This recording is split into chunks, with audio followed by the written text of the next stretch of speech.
बिस्मिल्लाहिर्रहमानिर्रहीम। स्टार्ट करते हैं। जो आज का हमारा टॉपिक है वो है एनालिटिकल केमिस्ट्री। तो एनालिटिकल केमिस्ट्री किसे कहा जाता है और इसमें हम क्या पढ़ते हैं। तो एनालिटिकल केमिस्ट्री वो केमिस्ट्री है जिसमें हम केमिकल्स की एनालिसिस करते हैं। लाइक उसके अमाउंट को मालूम करते हैं, क्वांटिटी को मालूम करते हैं। सिंपली वही क्वांटिटेटिव एनालिसिस कहा जाता है। और अगर हम उसकी आइडेंटिफिकेशन करते हैं, मतलब कि कौन से कंपोनेंट्स है इसमें, मतलब कंपोजिशन इसका क्या है, तो उसे कहा जाता है क्वालिटेटिव एनालिसिस।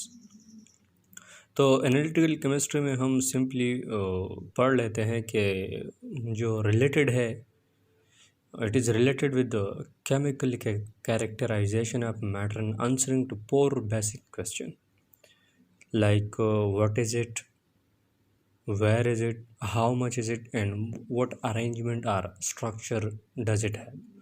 लाइक किसी भी केमिकल्स की अगर हम बात करते हैं तो वो उसकी कंपोजिशन क्या है, उसकी स्ट्रक्चर क्या है, वो कहाँ से आए गए हैं। तो इसी तरह हम उसकी एनालिसिस करते हैं। सिंपली हम पढ़ लेते हैं कि एनालिसिस में वो क्वालिटेटिव भी होती है और क्वांटिटेटिव भी। क्वालिटेटिव की अगर बात की जाए तो उसमें हम आइडेंटिफिकेशन करते हैं, मतलब इसकी कंपोजिशन क्या है। और अगर हम पढ़ लेते हैं सिंपली, एक क्वेश्चन है इसमें, व्हाट इज़ इट। किसी भी केमिकल्स के बारे में अगर हम ये वाला क्वेश्चन सॉल्व करते हैं कि ये क्या है, मतलब इसकी आइडेंटिफिकेशन करने के लिए तो हमें क्वालिटेटिव एनालिसिस करनी चाहिए। और अगर हम क्वांटिटेटिव की बात करते हैं तो सिंपली उसके अमाउंट के बारे में, हाउ मच इज़ इट, उसकी अमाउंट के बारे में हम पढ़ते हैं। तो अब चूँकि हम एनालिटिकल केमिस्ट्री में सैंपल का इस्तेमाल ज़्यादा करते हैं, तो पहले जानते हैं कि सैंपल किसे कहा जाता है। सैंपल एक रिप्रेजेंटेटिव पोर्शन होती है एक पॉपुलेशन की। अगर हम बात करते हैं सिंपली एक टैबलेट है, लेट सपोज पेनाडॉल है या प्लाइजिन, कोई भी हो, उसकी अगर हम बात करते हैं कि 100 मिलीग्राम, तो वो हमारे साथ है एक पॉपुलेशन। हम यूँ नहीं करते कि पूरे का पूरा एक टैबलेट उठा ले किसी भी पैकेट से। हम सिंपल एक ही टैबलेट उठा के ना उससे कोई 1 मिलीग्राम 2 मिलीग्राम कुछ मामूली सा हिस्सा ले लेते हैं। तो उस मामूली हिस्से को जो पूरा एंटायर जितना भी वो पॉपुलेशन है रिप्रेजेंट करता है, उसे हम कहते हैं सैंपल। अब चूँकि एनालिटिकल केमिस्ट्री में हम पढ़ लेते हैं एनालिसिस के बारे में, तो उसमें दो किस्म के एनालिसिस है। एक को कहा जाता है क्वालिटेटिव, दूसरे को कहा जाता है क्वांटिटेटिव। तो क्वालिटेटिव के बारे में हमने पहले भी कुछ भी की है कि ये आइडेंटिफिकेशन ऑफ एलिमेंट्स करते हैं या आयंस करते हैं, कंपाउंड्स करते हैं, किसमें, एक सैंपल में। तो उसके लिए कुछ मेथड्स इस्तेमाल होते हैं। उसके कहा जाता है एक सेलेक्टिव केमिकल रिएक्शन उसमें इस्तेमाल होते हैं, दूसरे हैं इंस्ट्रूमेंट के इस्तेमाल। लाइक अगर हम सेलेक्टिव टेस्ट के बारे में बात करते हैं तो उसमें आते हैं प्रिसिपिटेशन और कलर फॉर्मेशन। तो पढ़ लेते हैं सेलेक्टिव केमिकल रिएक्शंस के बारे में। तो selective chemicals reaction simply precipitation और कलर फॉर्मेशन है। लाइक अगर हम जो वाइट प्रिसिपिटेशन बन जाते हैं, अगर हम सिल्वर नाइट्रेट की नाइट्रिक एसिड में डिल्यूट कर लेते हैं और फिर एक सॉल्यूशन मतलब डिसॉल्व्ड सैंपल में उसे कर लेते हैं, तो वो आइडेंटिफाई करते हैं हैलाइड्स को, स्पेशली क्लोराइड को वो डिटेक्ट करते हैं। और अगर क्लोराइड या हैलाइड उसमें पाए जाते हैं तो वो वाइट कलर के प्रेसिपिटेशन को बना लेते हैं।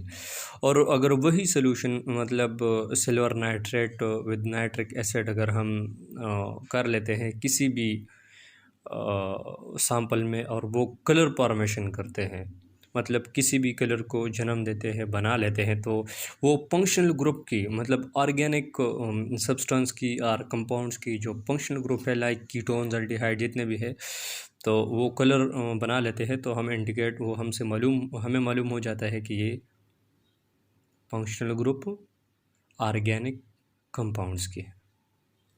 इसी तरह जो सेकंड नंबर है उसमें यूज़ ऑफ इंस्ट्रूमेंट, तो हम एनएमआर को यूज़ कर लेते हैं, आईआर को कर लेते हैं, और मास स्पेक्ट्रोस्कोपी की बात अगर आ जाए तो हम इंस्ट्रूमेंट यूज़ कर लेते हैं।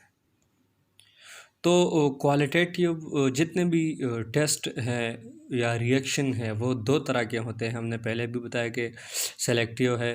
तो अब सेलेक्टिव और स्पेसिफिक के बारे में थोड़ा सा वीव कर लेते हैं कि सेलेक्टिव टेस्ट क्या है और स्पेसिफिक क्या है। तो सेलेक्टिव टेस्ट वो है जो ऑल सब्सटेंस के लिए, जितने भी सब्सटेंसेस है एक मिक्सचर में या एक सोल्यूशन में हम बात कर लेते हैं, तो सब के सब को वो रिएक्शन कर लेता है। लेकिन हम कोई एक को उसमें ना प्रेफरेंस कर लेते हैं, कुछ तरजीह देते हैं उसके ऊपर, उसे मालूम कर लेते हैं। मतलब जितने भी सारे सपोज़ एक सोल्यूशन है हमारे साथ, उसमें क्लोरीन भी है, सोडियम भी है, कार्बन भी है, नाइट्रोजन, बहुत सारे एलिमेंट्स है उसमें। तो अगर हम सिंपली कार्बन को मालूम कर लेते हैं तो उसे कहा जाता है, उस सारे के सारे सोल्यूशन में अगर हम सिर्फ कार्बन को मालूम करते हैं तो इसे कहा जाता है सिलेक्टिव टेस्ट। और अगर स्पेसिफिक टेस्ट की बात करते हैं तो स्पेसिफिक ज़ाहिरी बात है कोई ख़ास एलिमेंट्स के लिए होगा, कोई ख़ास सब्सटेंस के लिए होगा। तो अगर एक सोल्यूशन है हमारे साथ आर्सेनिक का, और अगर उसके यहाँ हम रिएक्शन करते हैं या टेस्ट करते हैं तो उसे स्पेसिफिक टेस्ट कहा जाता है। अब बात करते हैं क्वांटिटेटिव एनालिसिस के बारे में। तो ज़ाहिरी बात है ये क्वांटिटी मीन अमाउंट के साथ जो इस सैम्पल में प्रेजेंट होंगे उसके लिए लाजमी होगा ये। तो क्वांटिटेटिव टेस्ट हम दो तरह के कर लेते हैं, उसे मालूम कर लेते हैं, उसकी एनालिसिस कर लेते हैं। वो है मास और वॉल्यूम, और दूसरा है measurement of some properties that is proportion to the amount of analyte in a sample. अगर हम मास और वॉल्यूम की बात करते हैं तो ग्रेविमेट्रिक मेथड्स आ जाते हैं और वॉल्यूमेट्रिक। तो ग्रेविमेट्रिक ज़ाहिरी बात है कि उसमें हम पढ़ लेंगे वेट के बारे में, या ग्रेविटी उसके ऊपर कौन सा असर रखते हैं, तो ज़ाहिरी बात है वेट ही आ जाता है। और वॉल्यूमेट्रिक के बारे में पढ़ लेते हैं, लाइक एसिड बेस टाइट्रेशन, जितने भी सारे हैं टाइट्रेशन वाले हम एफएससी में अगर आप देख ले तो शायद आपको मिल जाएंगे। और measurement of some properties that is proportion to the amount of analyte. Some properties जो सैम्पल में है तो उसके बारे में हम वीव कर लेते हैं। तो उसमें आ जाते हैं इलेक्ट्रो एनालिटिकल मेथड। तो इसमें हम क्या कर लेते हैं, किसी भी सैम्पल की किसी भी उसके जितने भी सारे अमाउंट है अगर ज़्यादा हो तो कुछ प्रॉपर्टीज़ को वो जन्म देते हैं। लाइक वोल्टेज अगर सैम्पल ज़्यादा हो शायद उसके लिए ज़्यादा ही वोल्टेज दरकार हो, या शायद वो ज़्यादा वोल्टेज पैदा कर रहा हो। करंट की बात करते हैं तो बिल्कुल वही बात है, रेजिस्टेंस भी ज़्यादा शो करेगा, और मुख्तलिफ़ किस्म के जो चार्ज उसमें पैदा हो जाते हैं वो भी डिफरेंट होंगे। जितना मास बढ़ेगा, जितनी उसकी प्रोपोर्शन बढ़ेगी, इतना ही इसकी प्रॉपर्टी में तब्दीली चेंजेस आएंगे। स्पेक्ट्रोस्कोपी मेथड जितने भी सारे हैं वो इसमें इस्तेमाल हो जाते हैं, लाइक इलेक्ट्रोमैग्नेटिक रेडिएशन इंटरेक्शन कर लेते हैं। स्पेक्ट्रोस्कोपी में हम वही पढ़ लेते हैं। और किसी भी एनालाइट का अगर हम सैंपल की एनालिसिस करते हैं तो वो मुख्तलिफ़ किस्म के इलेक्ट्रोमैग्नेटिक रेडिएशन उससे पास करने पड़ेंगे और मुख्तलिफ़ किस्म के हमको रिजल्ट्स देंगे। इसी तरह रेडियो एक्टिविटी है, हाफ लाइफ है, हीट ऑफ रिएक्शन है, शायद एंडोथर्मिक है या एक्सोथर्मिक है, हीट को पैदा कर लेते हैं या हीट को एब्जॉर्ब कर लेते हैं। और रेट लॉ अगर हम बात करते हैं तो वही भी अमाउंट और क्वांटिटी के साथ डायरेक्ट रिलेशन करते हैं कि जितने अमाउंट ज़्यादा होंगे उतनी ही रेट ऑफ रिएक्शन ज़्यादा होगा या कम होगा। ऑप्टिकल एक्टिविटी की भी बात है, फ्लोरेसेंस की अगर हम बात करते हैं, अगर स्क्रीन की बात करते हैं, जब हम ऑन ऑफ करते हैं तो कुछ फ्लोरेसेंस वहाँ पे रह जाती है, यही भी अमाउंट है। अगर ज़्यादा अमाउंट ऑफ सब्सटेंस वहाँ पे पाए जाते हैं तो फ्लोरेसेंस ज़्यादा होगी, अगर कम है तो कम होगी। इसी तरह रिफ्रैक्टिव इंडेक्स हमने स्नेल लॉ के बारे में पढ़ा है, तो वो भी डायरेक्ट रिलेशन करते हैं क्वांटिटी के साथ। थर्मल कंडक्टिविटी भी क्वांटिटी के साथ है, और इसी तरह मैग्नेटिक प्रॉपर्टी भी सारे के सारे क्वांटिटी के साथ रिलेशन है। और यही वो टूल्स है, यही वो आलात हैं जिसके ज़रिए हम क्वांटिटेटिव एनालिसिस कर लेते हैं। तो ये रहा आज का हमारा टॉपिक, और इंशाल्लाह कल हम दूसरा एक टॉपिक चुन के उसके बारे में हम लेक्चर करेंगे।